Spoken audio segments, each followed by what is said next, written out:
আজকে day 4 and আমি সকালবেলা ঘুম থেকে উঠেই খেয়েছিলাম মৌরি আর মেথি ভেজানো জল। আজকে জিরে দিইনি। আর তারপরে আমি ব্রেকফাস্টে বানিয়েছিলাম আজকে ওটসের খিচুড়ি। এর মধ্যে অনেক রকম ভেজিটেবল দিয়েছিলাম। আর তার সাথে একটু ছোলার ডাল আর মুগের ডাল দিয়েছিলাম। আর তার সাথে খেয়েছি ২ খানা সেদ্ধ ডিম। আর আজকে সানডে আর কাস্টমার যেহেতু চিকেন কারি নেয়, তাই জন্য আজকে আমি চিকেন কারি বানাচ্ছিলাম। কালকেও আমরা চিকেন কারি খেয়েছিলাম, সেটা আমাদের জন্য। আর আজকে কাস্টমার খাবে, তাই আমরাও চিকেন কারিই খেয়ে নেবো। এক্সট্রা নিজেদের জন্য কিছু রান্না করবো না।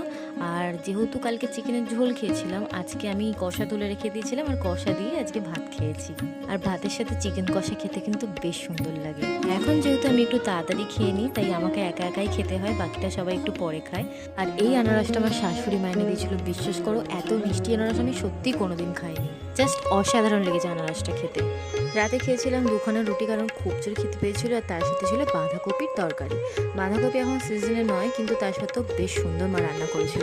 আর এখন পালা স্কিন কেয়ারের। এখন ঘুমানোর আগে একটু স্কিন কেয়ার করেই শুই। তার মধ্যে কিছুই না, একটু হালকা করে ময়েশ্চারাইজার লাগাই। এই গ্রিন কালারের ময়েশ্চারাইজারটা বেশ সুন্দর। আর আমি গল্পের বই পড়তে ভীষণ ভালোবাসি, তাই এখন একটা গল্পের বই পড়ছি। আগে বাংলা গল্পের বই পড়তাম, এখন ইংলিশ গল্পের বই পড়ছি। তো ভিডিওটা কেমন লাগলো অবশ্যই জানিও, আর সাবস্ক্রাইব করে দিও।